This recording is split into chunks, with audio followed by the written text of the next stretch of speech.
আজকের ব্লগটা বাংলায় হবে। আজকে বাইরে খুব বৃষ্টি হচ্ছে, আমি জাস্ট অফিস থেকে এলাম, অলরেডি ভিজে গেছি, ওয়েট আমি শোই না। এই বৃষ্টি ওয়েদারটাতে একটু স্পাইস তো চাই, তো আজকে আমি ট্রাই করছি Maggi Korean barbecue chicken noodles. Already আমি barbecue chicken noodles and Korean noodles already অনেক ট্রাই করে নিয়েছি, বাট ম্যাগি কোম্পানিটা ফার্স্ট টাইম করবো। সো লেটস সি এটা কতটা স্পাইসি।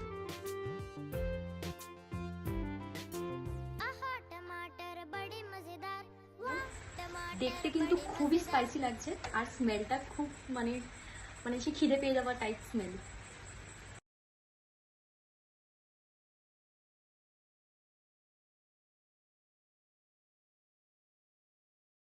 আই ডোন্ট নো এটা বাকিদের কিরকম লাগবে, বাট আমরা যারা বাঙালি, যারা রসে কষে চিকেন খসাকে বড় হয়েছি না, তাদের ডেফিনেটলি খুব ভালো লাগবে।